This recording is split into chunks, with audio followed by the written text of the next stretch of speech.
আপনাকে যদি জিজ্ঞাসা করা হয় এই মুহূর্তে বাংলাদেশের সবচেয়ে ক্ষমতাধর ব্যক্তি কে? আপনারা কেউ বলবেন জেনারেল ওয়াকারুজ্জামান, কেউ বলবেন ডক্টর মোহাম্মদ ইউনূস, কেউ হয়তো আমিরে জামাত ডক্টর শফিকুর রহমান, কেউ হয়তো তারেক রহমান সাহেবের নাম বলবেন। আবার সেই গুলিস্তান কেন্দ্রিক যারা হকার বা সাধারণ কতগুলো যাকে বলা হয় ওই লেভেলের যারা ইউটিউবে ইল্লু পিঙ্কুদের দেখে, তারা মনে করেন যে না, ইল্লু অথবা পিঙ্কু এরাই হলো বাংলাদেশের সবচেয়ে ক্ষমতাধর এবং তারাই গডফাদার দেশ, মূলত তারাই চালাচ্ছে এবং তারা যাকে যে কথা বলবে তারা সে কথা মানতে বাধ্য। তো আর যারা বাম ঘরানার রাজনীতি করেন, নীতি নৈতিকতা বা সংবিধানের কথা বলেন, আইনের কথা বলেন, ডক্টর কামালের মতো বা ডক্টর সাদনীন মালিকের মতো, কিংবা যে সকল নীতিবাগীশ রয়েছেন, তারা বলবেন যে না, জনগণই হলো সকল ক্ষমতার উৎস। কিন্তু বাস্তবতা হলো যে এই মুহূর্তে আপনি যদি ঘটনা পরম্পরায় কতগুলো বিষয় আপনি লক্ষ্য করেন, তাহলে দেখতে পাবেন যে সত্যিকার অর্থে সরকারের মধ্যে সবচেয়ে প্রভাবশালী যে গ্রুপ, সেই গ্রুপটি হলো জামায়াত ইসলামী। এবং জামায়াতের সব কিছু যে আমিরে জামাত চালাচ্ছেন বা তার সংগঠন চালাচ্ছে তা নয়।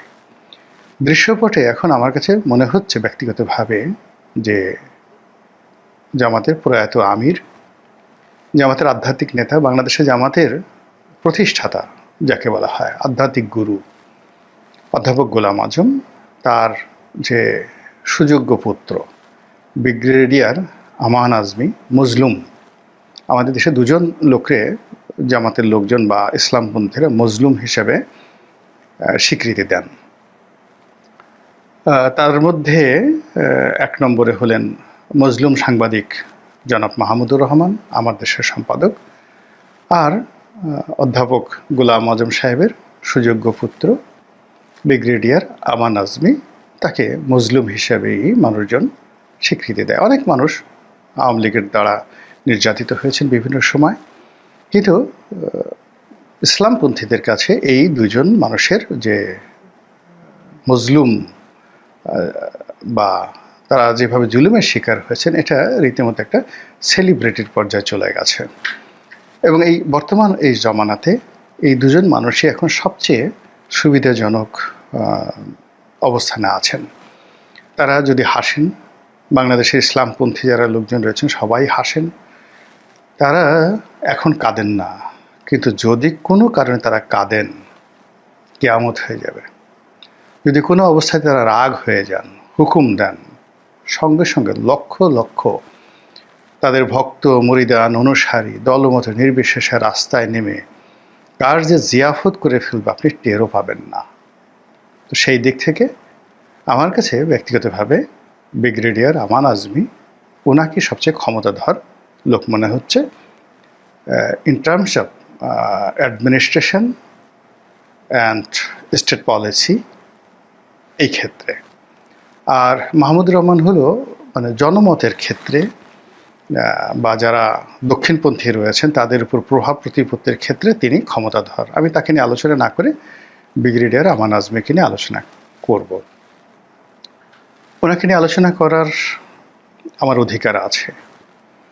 এর কারণ হলো উনি যখন সেই গুম হয়েছিলেন, যখন তার পক্ষে বাংলাদেশে বলার মতো কেউ ছিল না, বিদেশেও ছিল না, সেটা অনেক আগের থেকে, ওনার সেই গুম হওয়ার পর থেকে আমি তাকে নিয়ে বহুবার বলেছি প্রকাশ্যে যে তাকে ছেড়ে দেওয়া উচিত এবং তাকে এইভাবে গ্রেপ্তার করে রাখার কারণে আল্লাহর গজব নাজিল হবে, এই ধরনের কথাবার্তা বলেছি। এবং নয়াদিগন্ত পত্রিকা একাধিকবার তার সম্পর্কে লিখেছি।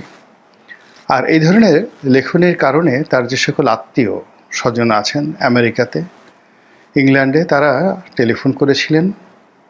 টেলিফোন করে অনেকে কৃতজ্ঞতা জানিয়েছেন, তার ভাই বোনেরা আরও বেশি বেশি বলার জন্য অনুরোধ করেছেন এবং অনেকে আমার সঙ্গে সংযুক্ত রয়েছেন।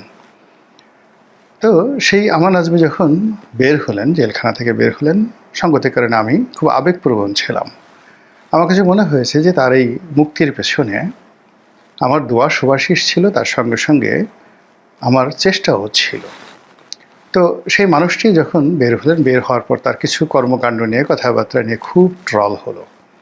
তার গামছা নিয়ে, তার গামছা এত বছর ধরে তিনি সংরক্ষণ করেছেন, কেন পুরনো হয়নি?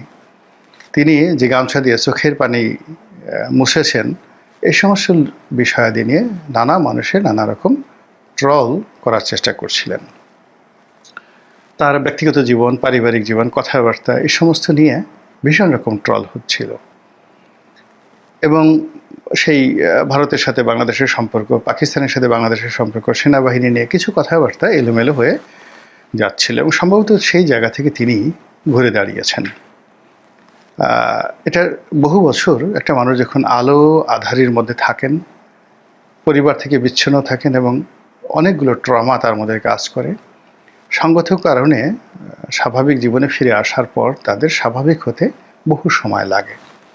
তো সেই দিক থেকে ব্রিগেডিয়ার আমান আজমি কিংবা হুমাম কাদের চৌধুরী, সালাউদ্দিন কাদের চৌধুরী সাহেবের ছেলে, অথবা মীর কাসিম সাহেবের ছেলে ব্যারিস্টার আরমান, তারা খুব দ্রুত নিজেদেরকে গুছিয়ে এনেছেন। এখন তারা মানে কেবলমাত্র নিজ নিজ কমিউনিটিতে নেতৃত্ব দিচ্ছেন না, মানে আরমান বা হুম্মাম তারা এখন মানে একেবারে তাদের পিতার মতোই এখন তারা, বা পিতাদের মতো, আরমান তার বাবার মতো, হুম্মাম কাদের তার বাবা সালাউদ্দিন কাদের চৌধুরীর মতোই চলাচল করছেন। আর আমান আজমি গোলাম আজম সাহেবের মতো নন, তিনি একের সম্পূর্ণ নতুন একটা জিনিস বা কিছু একটা করতে চাচ্ছেন।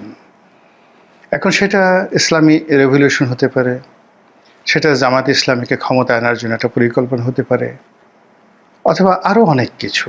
তিনি বড় কিছু একটা করার চেষ্টা করছেন। এই জন্য তার যে পোশাক, কথাবার্তা, সাক্ষাৎকার, মিডিয়ার মধ্যে আসা, চলাফেরা, সব কিছুর মধ্যেই একটা খমেনি ভাব চলে এসছে।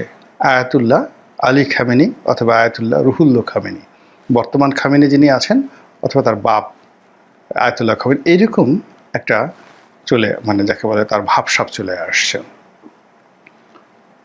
তার একটা কতগুলো অডিও বক্তব্য আমি শুনলাম, কতগুলো ভিডিও বক্তব্য শুনলাম, এবং তিনি বিভিন্ন জায়গাতে যাচ্ছেন। আমি দেখলাম যে তিনি রাষ্ট্রীয় প্রোটোকল পাচ্ছেন, বডিগার্ড, জেড ক্যাটাগরির বডিগার্ড তাকে পাহারা দিচ্ছে।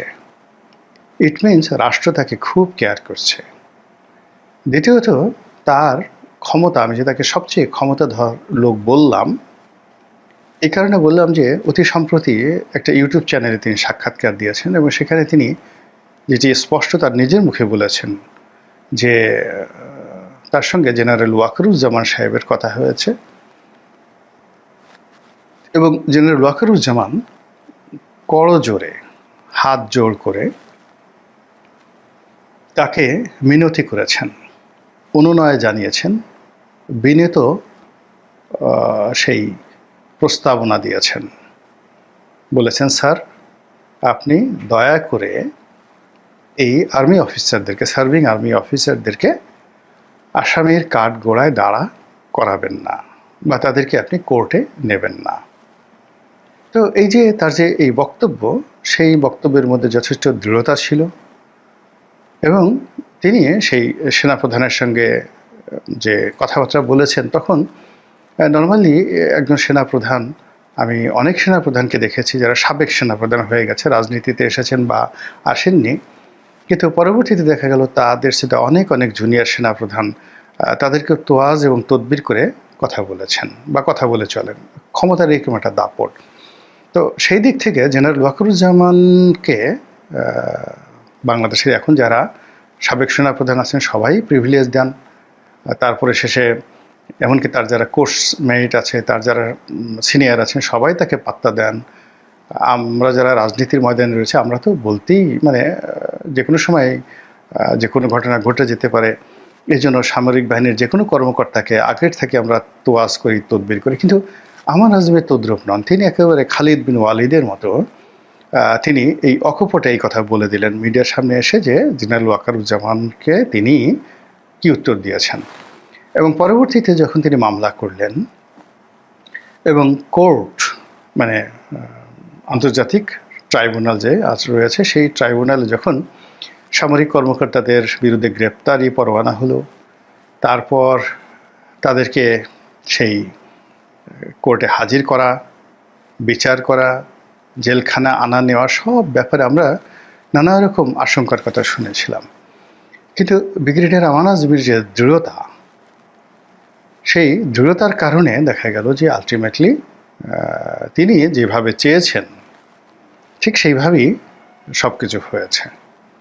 এবং এটা এই স্বাধীন বাংলাদেশে বঙ্গবন্ধু শেখ মুজিবুর রহমান পারেননি। এই স্বাধীন বাংলাদেশে জিয়াউর রহমান সাহেবও পারেননি। Ziaur Rahman sitting president, serving general, Ershad সাহেব সিটিং প্রেসিডেন্ট, সার্ভিং জেনারেল। কিন্তু তিনি এই যে সার্ভিং যে সকল সেনা কর্মকর্তা, তাদেরকে মার্শাল ল কোর্টের বাইরে এনে সিভিল কোর্টে তাদেরকে বিচারের যে ব্যবস্থা, এই ব্যবস্থা করানোর ক্ষেত্রে অতীতের কোনো রাষ্ট্রনায়ক সাহস পাননি। কিন্তু ব্রিগেডিয়ার আমান আজমির নেতৃত্বে এই সামরিক কর্মকর্তা উনি আছেন, আরেকজন কর্নেল হাসিনুর রহমান আছেন, তারা সবাই যে অসীম সাহসিকতা দেখিয়েছেন, এটা কেবল সাহসের মধ্যে নিবন্ধ নয়, এর সঙ্গে সঙ্গে প্রশাসনিক ক্ষমতা এবং সরকারের উপর তাদের যে কর্তৃত্ব এবং প্রভুত্ব, এটি প্রমাণিত। এবং আগামী দিনে তারা যে রাষ্ট্র ক্ষমতার মূল চাবিকাঠি এবং রাষ্ট্র ক্ষমতার অন্যতম নিয়ামক এবং নিয়ন্ত্রক, এতে কোনো সন্দেহ নেই।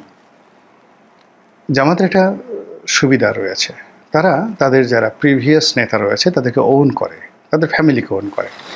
যেমন ধরেন জামাত নেতা ছিলেন আব্দুস সোবহান, খুব নাম করা নেতা, দেলোয়ার হোসেন ছায়েদি, তারপর জনাব মতিউর রহমান নিজামী, আলী হাসান মুজাহিদি, তারা নেই, কিন্তু তাদের পরিবারের ছেলে সন্তান বা পরবর্তী প্রজন্মকে জামাত ওন করে। এবং শুধু ওন করে না, যেন তেন ভাবে না, অনেক বিশালভাবে ওন করে। দ্বিতীয়ত, পুরো জামাতের যে স্ট্রাকচার এবং রাজনৈতিক যে কৃষ্টি এবং কালচার, সেখানে মূলত গোলাম আজম সাহেবকে জামাত এমন একটা জায়গাতে বসিয়ে দিয়েছে, ওই জায়গা ভারতবাসীর যেভাবে মহাত্মা গান্ধীকে বসিয়েছে, কিংবা ধরুন পাকিস্তানে কায়েদ আজম মোহাম্মদ আলী জিন্নাহকে বসিয়েছে, আমেরিকা যেভাবে জর্জ ওয়াশিংটনকে বসিয়েছে, তেমনি জামায়াত ইসলামী বাংলাদেশে জনাব অধ্যাপক গোলাম আজমকে ওই পর্যায়ে জামাতের লোকরা তোয়াজ এবং তদবির করে। এবং সেই কারণে কি হলো যে জনাব আমান আজমি তার যে কর্তৃত্ব, তার যে প্রভাব জামাতের নেতাকর্মীর উপর, এটা বুঝতেই পারেন, যেহেতু জামাতের তারা ট্র্যাডিশনালি এই পারিবারিক বন্ডেজটা, রিলেশনটা ওন করে। তো সেক্ষেত্রে সরকার এখন যেহেতু বলতে গেলে জামাতের প্রভাবে চলছে, আগামীতে জামার স্বপ্ন দেখছে তারা একটি বিপ্লব করবে, ইসলামিক বিপ্লব, এবং তারা একটি সরকার গঠন করবে, ইসলামী রাষ্ট্র তৈরি করবে। এবং সেই রাষ্ট্রের অত্যন্ত গুরুত্বপূর্ণ একজন ব্যক্তি যে ব্রিগেডিয়ার আমান আজমি হবেন, তাতে কোনো সন্দেহ নাই। এটি ইদানিংকালে তার হাবভাব, কথাবার্তায় বোঝা যাচ্ছে। জানি না তার ভাগ্যে কি আছে, আমাদের ভাগ্যে কি আছে। সিদ্ধান্ত নেয়ার মালিক আল্লাহ রাব্বুল আলামিন, তিনি ভালো জানেন যেটি আমাদের দেশের জন্য কল্যাণকর হয় সেটি যেন ঘটে। আসসালামু আলাইকুম ওয়া রাহমাতুল্লাহি ওয়া বারাকাতুহু।